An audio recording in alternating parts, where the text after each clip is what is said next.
Okay. To moderate our closing, to share some closing remarks on the panel, I would like to welcome back to the stage Dr. Ruth Perry. Dr. Perry serves as the Acting Principal Deputy Assistant Secretary and Deputy Assistant Secretary for the Oceans, Fisheries, and Polar Affairs at the U.S. Department of State. In this position, she helps to advance U.S. economic and national security interests in the ocean, fisheries, and the poles. She is responsible for policies, programs, and global engagement that ensures blue economy prosperity and sustainable management of our ocean resources. She works tirelessly to promote cooperative international ocean and polar policy and help advance maritime security and navigation rights. Prior to joining the State Department, Dr. Perry held senior leadership roles in the energy and ocean technology sectors, advancing public-private partnerships, ocean observing systems, marine science research, and responsible ocean resource management. She served on numerous NOAA and National Academies advisory bodies, including the NOAA Science Advisory Board and the U.S. National Committee for the UN Decade of Ocean Science. I'm proud to say she is also a former trustee of the National Marine Sanctuary Foundation. Please welcome to the stage for closing remarks on this panel, Dr. Ruth Perry.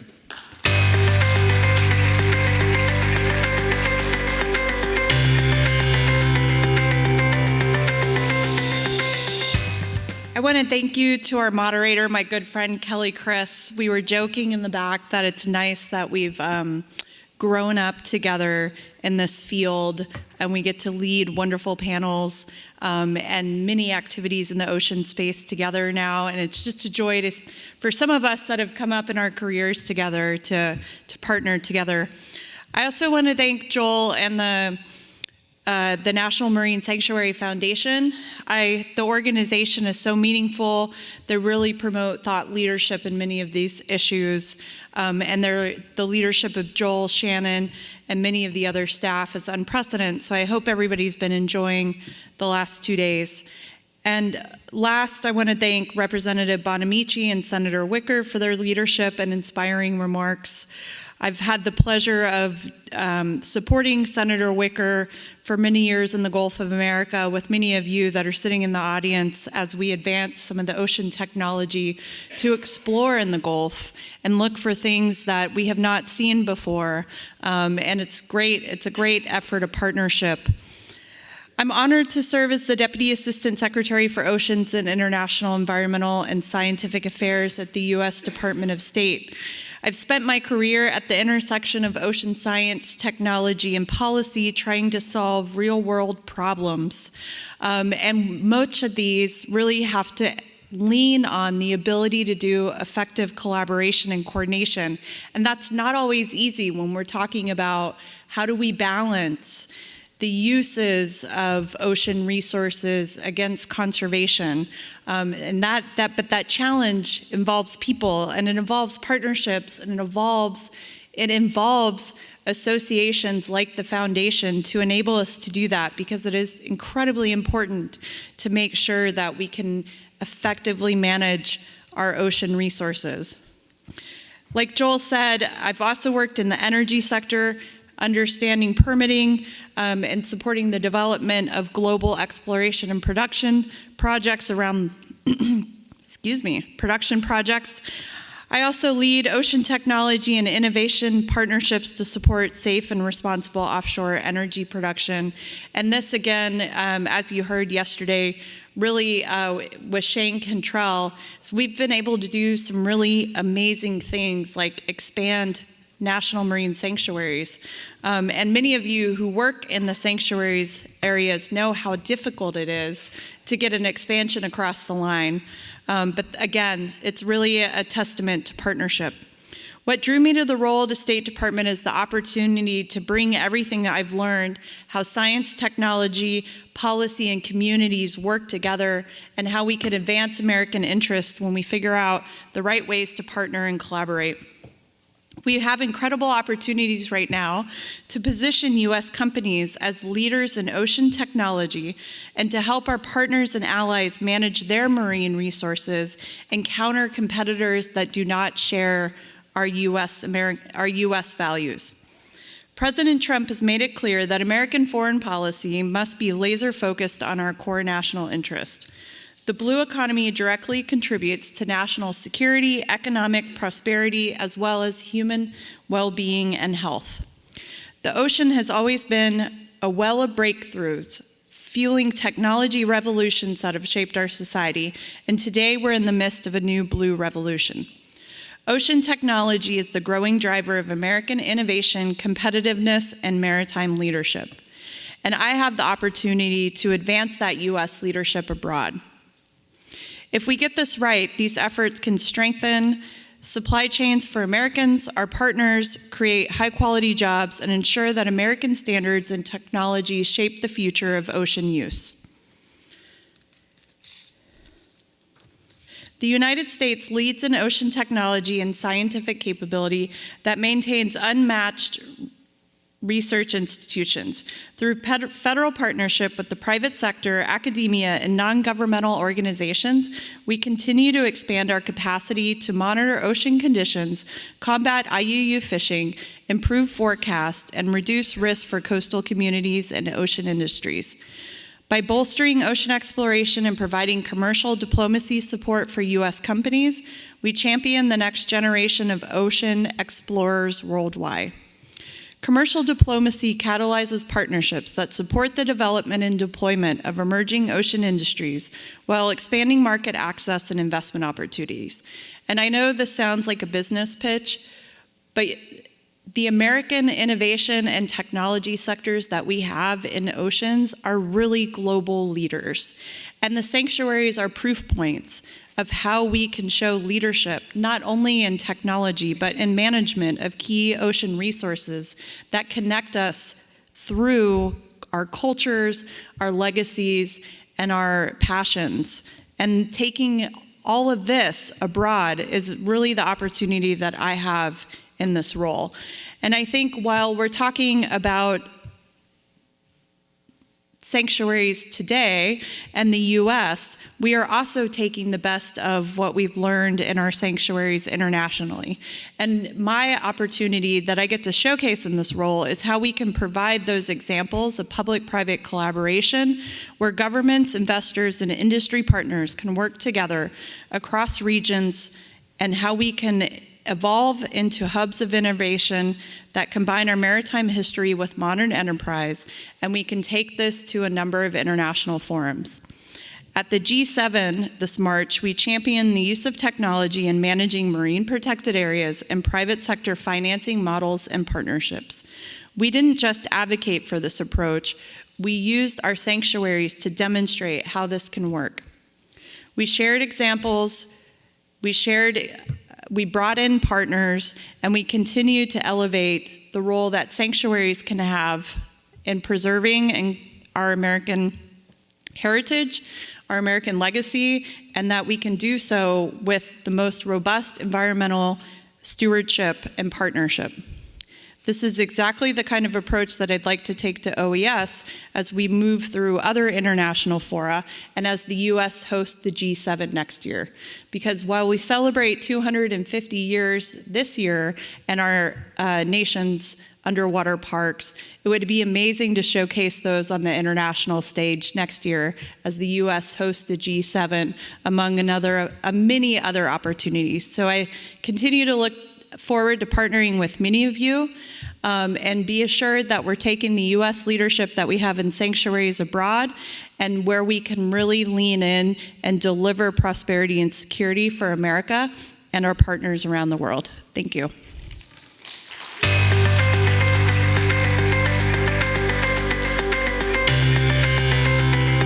All right.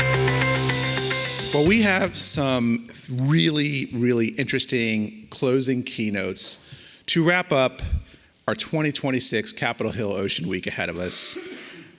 Two exciting speakers are going to present their work and share with you some really exciting developments that happen both in national marine sanctuaries and also in waters that are adjacent. And so we're very excited to bring them on.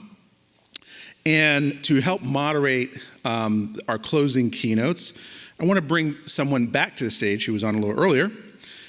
Dr. Justin Dunnavant. Dr. Justin Dunnavant is a National Geographic emerging explorer, a maritime archaeologist, and a college professor. He's also the co-founder of the Society of Black Archaeologists and an AAUS scientific diver. In 2021, he was inducted into the Explorers Club as one of 50 people changing the world that you need to know about. And I'm proud to say he's also a trustee of the board of the National Marine Sanctuary Foundation. Please welcome back to the stage to moderate our closing keynote discussions, Dr. Justin Dunnavant.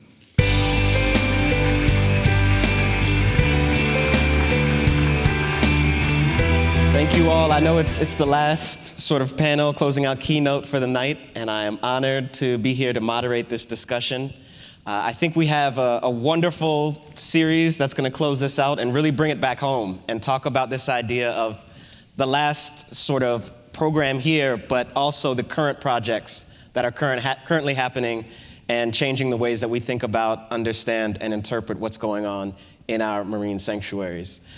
With that said, as was stated, I'm Justin Dunnavant, and I just wanted to take a brief minute just to share a bit about my personal story, because I know many of you have seen me in different roles throughout the 5 years that I've been a part of the sanctuary, but really it was community that brought me here.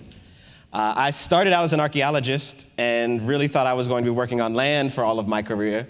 I tell people I could get from one side of the swimming pool to the other, but that was about the extent of my relationship with the water. And then I got a call in 2016 from a group called Diving with a Purpose. And I just happened to be in this city in Washington, D.C. at the same time that Jay Hagler and Dr. Jose Jones were here.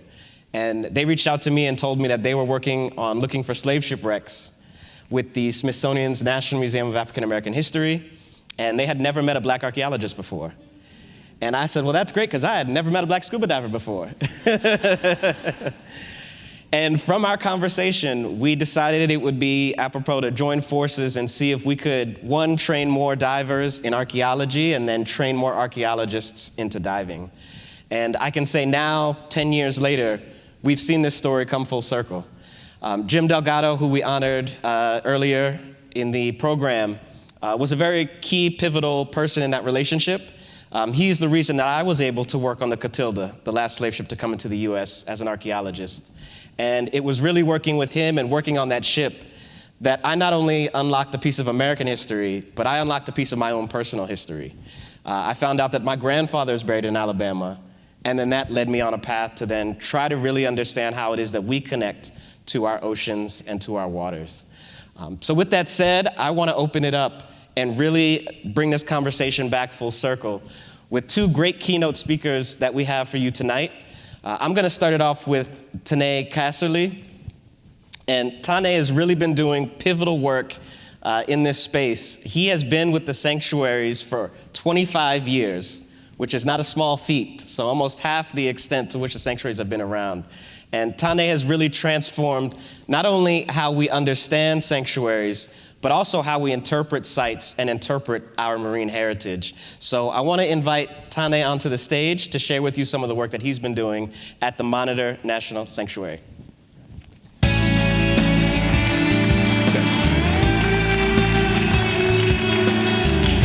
Hello.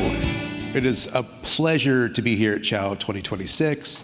And it's an honor to be speaking for this incredible public-private partnership we have between the Monitor National Marine Sanctuary, Stantec, and Northrop Grumman. So when you think about the Monitor, it means a lot of different things to a lot of different people. And I think today in 2026, that's more important than ever. We're trying to find a way, how are we relevant? How are we different? We're sadly to say, we look at some of our maritime museums and some of these institutions, and the attendance is in decline, right? That's a fact. So we have to reinvent ourselves. We have to reapproach how we talk about maritime heritage, maritime history, to make us relevant to everybody. So I look at today in 2026, like 1862 with the Monitor, that we're in a time of transition, right? So it's our economy is in transition, our politics, our stance in the world. AI, I'm waiting for our robot overlords to come crashing through the door. But much like in 1862, we hear, about the Civil War. You might have seen a Ken Burns documentary, or a movie about it. They talk about a country ripped asunder, right? They talk about brother against brother, but what does that mean? If we really think about it. If you really think about those words, we were a country torn apart. When we talk about brother versus brother, you're talking about maybe they joined the service together and one of them has decided that I'm going with this side and I'm leaving the country. And now the other brother feels like he's been abandoned and betrayed, right? So this is these deep felt human feelings that is associated with the time period of the monitor. And just like these times of transitions, they present challenges, but also opportunities. That's what happened in 1862, and it's happened in 2026, working with these fantastic partners that we have. But in 1862, that time of transition opened up the opportunity for the US Navy to rethink our stance against the Confederates and also using new technologies. The European powers, they had a way of doing things with their warships. They were wooden warships. They made them big, they made them strong, they made them powerful. They were unwilling to embrace new technologies that were being proposed by John Erickson, the inventor of the monitor, iron-hulled ships, these strange turrets and things.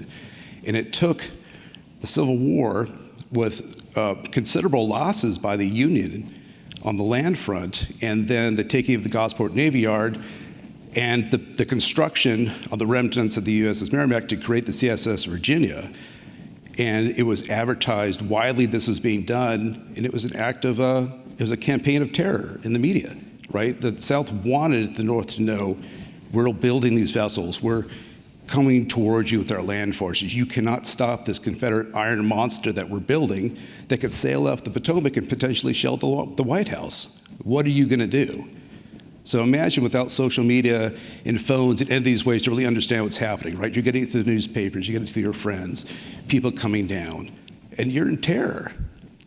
So that pressure opened up the opportunity for the US Navy to rethink how we respond. And luckily enough, there's a brilliant man called John Erickson, a Swedish-American immigrant, well known. He's also credited with designing the screw propeller. And he proposed this incredible new revolutionary design that had ever been seen before. Some people thought he was crazy. And other people, like Abraham Lincoln, said, I'm paraphrasing, I think there's something to it. And that was this revolutionary vessel no one's ever seen before. They took a chance on it because they knew they had to stop that threat.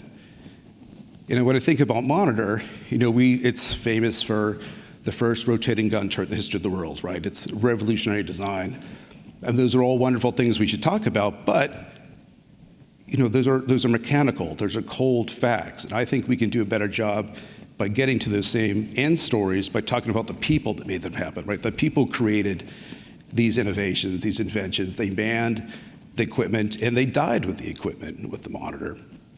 So, and because the Monitor was so revolutionary, John Erickson, said, I want to have an innovative new young naval officer to captain the vessels. The name was Lieutenant John Warden. And Warden says, I don't want the old school Navy judging us or having predisposition of what this thing's going to look like or do. I want an all volunteer crew. And that's what they had. So it was every walk of life, right? It was immigrants, people of different religions, people of different backgrounds, and also African-American crew members as well, right? It was a cross-section of America coming together to fight for the Union. And telling their stories makes that our story as a Monitor come alive. And much like today, we need to find new ways to be relevant and to do this type of storytelling. So we could talk about Monitor as a biological habitat, which it is, and leading into that, so let's talk about that marine life. It's an oasis of life down there. We could talk about technologies, and with bringing technologies to it in engineering, like with Northrop Grumman and Stantec, that's a different way to come at it. Or we could look about the funny stories of the crewmen. It was like living in this, which is arguably an iron coffin. It could be 140 degrees inside. There's stories, since no one's ever seen this before, that they're trying to use an underwater pressurized toilet for the first time, and they're turning the valves the wrong way, right? And they're getting sprayed and things like that. I mean, there's all these funny stories, but they're inroads for us to make these human connections, which is really, I think, maritime heritage is all about. And when we look at 2026, when we look at this incredible technology, that Northrop Grumman has brought to the table and shared with us through their Technology for Conservation program, this microsynthetic aperture sonar, which is usually used in defense of the aerospace industries. And they're sharing it for the very first time in more of an open project to share it with the public. We're learning new things about the monitor we never saw before because of that technology. And then because Monitor Sanctuary is always an innovation and a testbed for technologies, we're working with Stantec and they're trying to do eDNA studies. Let's try different things to collect more data as we're out there. And I'm just really excited that we were able to do this. And then, so no matter if you're an archaeological lover, historical lover, biologically, you want to learn about new technologies that are cutting edge, these are all inroads for us to celebrate our story. So with that said, why don't we roll the video? And you can see this fantastic one done by Reese Bland from NOAA Ocean Studio. And we're just so proud of this project in the video. Thank you.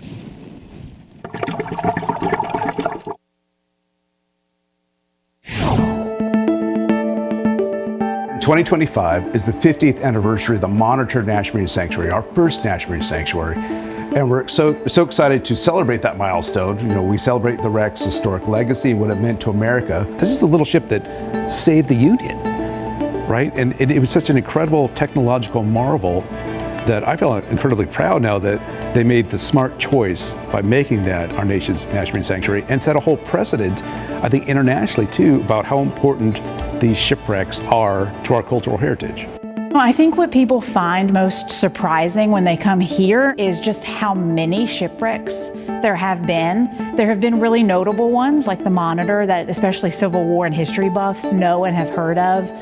But that's just one of, I think, over 2,000 shipwrecks that have been documented off of the coast. And so the more we can tell the story of even a specific wreck like the Monitor, it better enhances the whole history of all of the shipwrecks that have occurred here at the Outer Banks. And so we're really excited about the possibility to sort of enhance our storytelling. One of the wonderful things about the modern National Marine Sanctuary is that we partner. We partner to tell this heritage, we partner to preserve the legacy, and we partner to preserve the artifacts. And our newest public-private partnership was with Northrop Grumman. And what Northrop Grumman does is bringing the best of what they do is technology. So they're bringing this incredible new scanning technologies called MicroSAS, which is a microsynthetic aperture sonar, to actually map the Monitor shipwreck site to give us the most accurate picture of Monitor we've ever had. We're working with an SV24 MicroSAS, which has 2 hydrophone arrays on each side. And we can collect the raw data in water and then reprocess that into sonar imagery. It's a lot of really cool math based in trigonometry and geometry. It's called beamforming. So basically we look at the arcs that the sound take on the bottom and we figure out how to kind of compile that down into a pixel. And with that, we're able to see amazing things undersea. As far as getting the UUV on and off of the vessel, this is something that we do almost on a weekly basis. We have a davit crane set up on the starboard side. We also have a diver stage that we can lower in, keeps us probably about 4 or 5 inches off of the air-water interface. With the rigging, bring the UUV right up, disconnect it, send it on its way. When it's time to recover, we can basically come directly abeam to it, get it hooked up, right back on deck. We worked with Northrop Grumman to 3D print metaprobes. We put 2 sponges inside the metaprobes to collect eDNA or environmental DNA. We're going to attach to the remus where it will passively collect seawater. And within that seawater is going to be lots of different types of DNA. We'll send those sponges off to a lab, and the lab will process the eDNA and let us know what types of species have been in and around the USS Monitor. What's happening at the shipwreck site today? What's the marine life that's there? It's a thriving reef. They recreated that model for us virtually now. So now we can share that sort of that special interaction and experience with everyone. You know, people can use it for academic purposes, kind of all the way down the line. The Monitor is such a historic part of the United States. To really be a part of the preservation of that, that is what is so phenomenal. Now we're talking about visualizations of Monitor as a ship, as it was afloat. So the Monitor had 3 different deck layouts in 1862. Well, they captured that in 3D models for us. So it's been great working with ONMS and NOAA because we get the opportunity to survey the monitor and show the public what we do every day with the technology we develop in Northrop Grumman. No matter who you are, where you are in the world, we can bring Monitor to you virtually in a way that's almost like you're there today.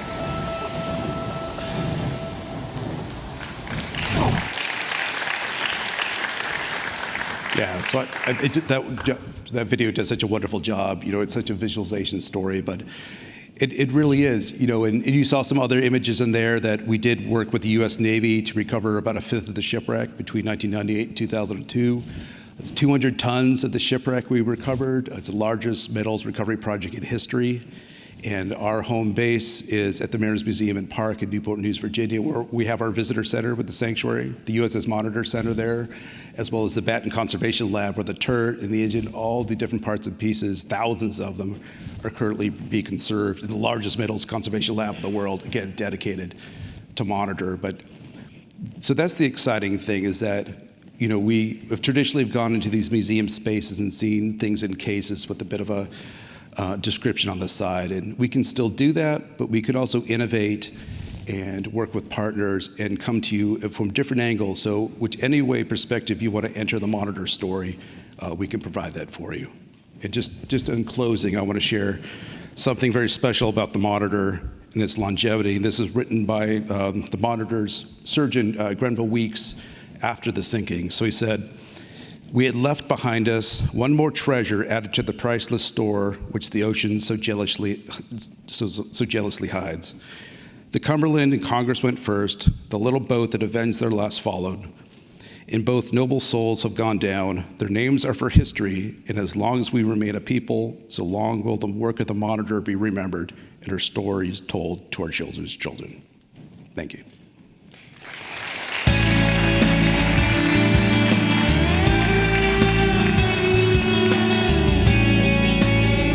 I think you all saw pretty well the work that's being done in the Monitor National Marine Sanctuary and the way that new technologies are allowing us to reinterpret historic sites in new ways. I think it's important and critical to know that heritage sites are not just static, but they're constantly evolving and telling us new stories. And it's up to us as the stewards of this heritage to continue to explore those new stories. With that said, we're going to hear an example from one of our newer sanctuaries coming on board, the CHOW National Marine Sanctuary. And I'm going to welcome on stage a young, active player in the field who has become the first CHOW board member on the Santa Barbara Harbor Commission. And he himself hails from the region and is from the coastal town of Santa Barbara, but more specifically from a place that we remember as Siuntag. And I think that that's important to understand, is that what we're looking at is a heritage that is continuing to live, and there's young leaders out there that are changing our understanding of it. And with that said, I want to invite out Spenser Jaimes.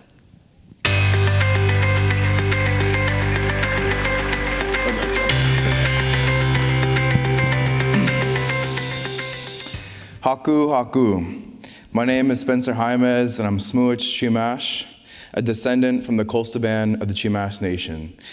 My community comes from South Central California, as well as Siuntag, where my family is from. And we're home to two National Marine Sanctuaries, the Chumash Heritage National Marine Sanctuary and Channel Islands National Marine Sanctuary. When we start stories, we always start with Sahi Baka. On early mornings in our tomo, we glide across the ocean surface. With every paddle, we say is a prayer. Salt water splashes against my skin as we travel along the Santa Barbara Channel. Our captain drops a fishing line off the stern, hoping to catch a halibut. As a kid, I always wondered why we actually never caught a halibut, and thinking that maybe all my uncles just suck at fishing. But we paddle north, following Mut, the cormorant, our captain of the ocean, who is the Atishwan of our captain, the medicine. Alolkoi, the dolphins, they surface around us and they guide us, they protect us. We see Alolkoi, dolphins, as our ancestors. My father sits behind me and tells me stories about what our waters used to look like, stories of thick kelp forests stretching beneath the surface, abundant fish, abalone so plentiful you can walk to the beach and pick one up yourself. As a child, I listened. I imagined these stories belonged to a distant past, stories from our ancestors before colonization. But as I got older, I realized that these were not ancestral stories. These stories were from my father. Within a single generation, our ocean has changed so dramatically that once seemed ordinary now sounded like ancestral stories. But after that, it only got worse. In 2016, a catastrophic marine heat wave and El Nino devastated California's coast. Kelp forests that had once sustained life for generations disappeared. In some places, more than 90% of our canopy was lost. Abalone fisheries closed, salmon fisheries closed. To many, this was an environmental crisis. For indigenous peoples, it was also a cultural crisis. We lost more than species. We lost access to food that has sustained us and our nations for thousands of years. We lost shells that we used to empower our tomos, our canoes. We lost the opportunity to practice our traditions and pass down knowledge to our next generation. But at the same time, many of us were advocating for the ocean. We attended meetings, we submitted comments, we asked agencies and decision makers to sit with us, to listen to us, and learn from us. Yet often it felt like indigenous knowledge was treated as a box checker rather than a stakeholder. That used to be difficult for me to understand. And that's when I realized something important, that the solution wasn't simply asking for a seat at the table, but the solution was building our own capacity as a tribe to lead. When Chairwoman Violet Sage Walker of the Northern Chumash Tribal Council proposed the Chumash Heritage National Marine Sanctuary, for the first time, indigenous peoples would have the opportunity to co-steward our ancestral waters alongside the federal government. It sparked a great fire in all of our hearts as Chumash people. And for the first time, many of us felt like this could be our moment, not just to be heard, but to be held, to help lead. So we got to work. We partnered with Reef Check Foundation to bring scuba certifications to our community. At the same time, Eva Pagling from the San Ynez Band of Chumash Indians founded Ocean Origins, an organization dedicated to supporting and growing indigenous stewardship. We gathered at our canoe house and brought our whole community together. We asked parents, grandparents, family members to support our youth divers and hold them accountable, because this work is bigger than any one person, but our future and our culture depends on it. The greatest challenge wasn't just learning how to dive, but it was learning how to be comfortable in uncomfortable situations.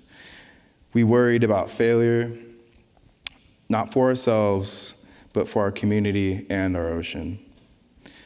Off the ancestral waters of Pimu, also known as Catalina Island, we took our first breath underneath the water. And we didn't fail, we flourished.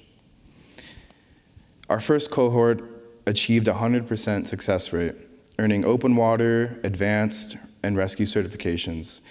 After each day of diving, we gathered around our fire, sitting beneath the Milky Way where our ancestors live.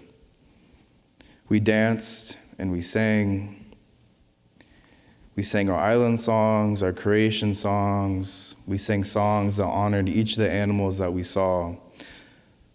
Songs that were given to us by our ancestors, some newer and some before contact. Then we came to an understanding that we need songs and dances that honor the work that we're doing now. We need new songs. We need new dances, so that when we sing and we dance, our kids and our grandkids can learn from those. This summer, Ocean Origins will be supporting one of the largest indigenous scientific dive teams on the West Coast with 13 AAUS certified divers that are Chumash and Tongva, and plans to certify 8 more this fall. The Chumash National Marine Sanctuary did more than inspire us to earn our dive certifications, but it inspired Chumash youth to pursue careers in marine science, to become dive professionals, and to step into leadership roles. It inspired cultural revitalization and a renewed sense of responsibility with our ocean. For me, it was a reminder that stewardship does not end in the water. It inspired me to become the first Chumash Harbor Commissioner for the city of Santa Barbara and help shape decisions that affect our coast and our communities. The ocean my father remembers may never return exactly as it once was, but by bringing indigenous knowledge and Western science together, we can ensure that the next generations inherit something worth fighting for. So thank you, Kaki Nalan.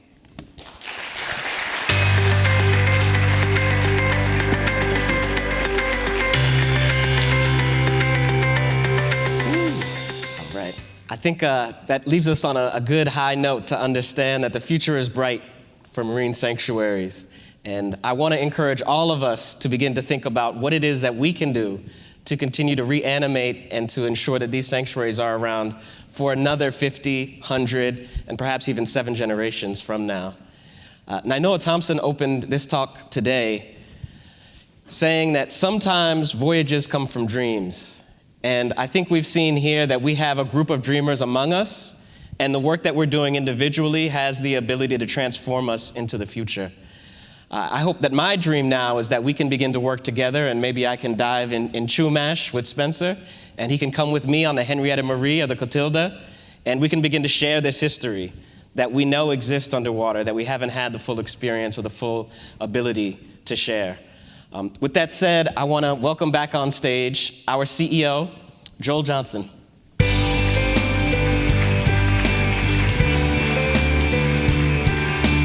Thank you so much, Justin.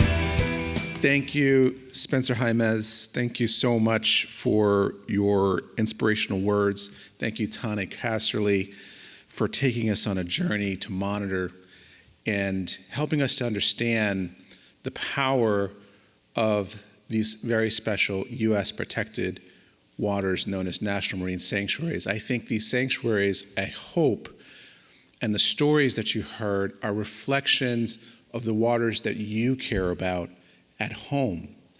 I think that's why you're all here at Capitol Hill Ocean Week, because you have similar stories about these waters that you care about. It could be a river, it could be a lake, it could be a childhood pond, it could be the ocean that has inspired you to a career, a profession, a calling that motivates all of us to come together as a community to protect these incredible waters and resources. As I said earlier, the theme of Capitol Hill Ocean Week was Voyages and Breakthroughs, and I hope that you took away from the many conversations that we've had over the past 2 days the why the voyages take place in the first place, the why the breakthroughs happen in the first place.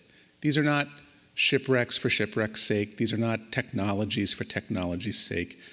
At the center of the work is people. At the center of the work is community.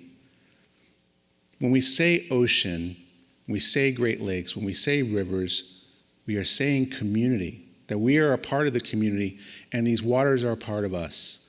From the seafloor to the surface, to the birds, to the whales, to the mariners, to the scientists, to the archaeologists that explore these incredible places, the water is home. And I want to reflect as we close out Capitol Hill Ocean Week on a couple of things that really spoke to me and spoke to our community. As I walked the halls of the exhibit, I had a number of folks come up to me and say, this feels right, this feels different, this feels good. I'm glad to be with people who care about our oceans and our Great Lakes. Thank you for that opportunity. And that is the power of Capitol Hill Ocean Week, and it has been its power over the last 25 years. But I think if we look at the last 2 years, that we have gone through, a tremendous amount of change. Change. Change is what defines the ocean. It's what defines the waters. It's what we're all going through. Things were not the same last year as they are this year. Things were not the same in the last 2 years. Things have changed. And as we reflect on the 250th anniversary of our nation, we could look back, we could be nostalgic, or we could ask ourselves, what new relationship do I want to have with the oceans, the Great Lakes, and our waters? What should that relationship be? It could be through our maritime heritage. It could be through understanding the historical nature of these incredible places, the cultural significance. It could even be our ecological heritage, caring deeply about nature and our connection to it, and wanting to be good stewards of our ocean planet. But what change asks us to do is to look inside ourselves and to think, what do I know about myself? What are the possibilities? Where should we go next? I believe that our oceans, our Great Lakes, and our waters, they call to us to be a part of that change, to manifest that change. And we could not do that alone. I hope another message that you took away from Capitol Hill Ocean Week is that it takes a community to do this work. These breakthroughs, these voyages do not happen solo. Something Dr. Jim Delgado said the other day really stuck with me. He said, we are all crew. We are all crew. And I would like to add to that something that NOAA Thompson said on Island Earth. We are all crew on Island Earth. And I think of that as a calling to me about a personal obligation and a responsibility to continue this work, no matter the changes that we go through, knowing that that is what the ocean and our waters do.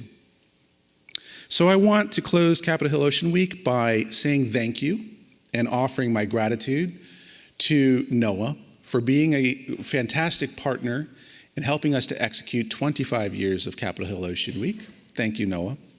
And the Office of National Marine Sanctuaries, who had a very strong presence here at this year's CHOW. I want to thank the National Marine Sanctuary Foundation staff and our Board of Trustees.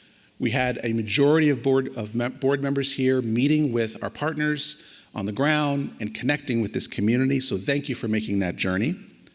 I want to thank you who are following us online and tuning in over the last 2 days to these incredible conversations, keynotes, and plenaries. And to our audience who came here to Washington, D.C. from all four corners of the planet, really, to be a part of this community. And to our speakers and many, many plenary hosts and moderators, and as well as our advisory council, thank you. It's a tremendous amount of work to put on Capitol Hill Ocean Week, and we are so grateful. I also want to thank members of Congress who have shown up for the ocean. Congresswoman Susan Bonamici, Senator Roger Wicker, and others. Thank you for your presence and your guidance over the years. And I want to, of course, thank our sponsors. One of the great joys of this event is that it's free and open to the public. It's not like any other conference, really. And we are grateful for all of our sponsors at all of our levels who have made this possible. And thank you as well to those who chose to go further and exhibit and share with this community what their work looked like in the exhibition hall or through films in the sanctuary cinema. We really, truly appreciate that. So I want to conclude Capitol Hill Ocean Week 2026 with one last message to you all. So as you leave here, we invite you, of course, to take your own voyage and make your own breakthroughs. Start the partnership, launch your blue idea. Maybe it's the next tech revolution that will help us map the seafloor. But it also might be the next ocean coalition of partners.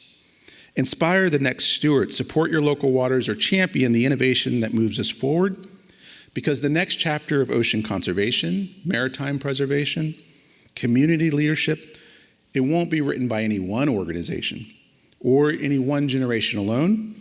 It will be written by all of us.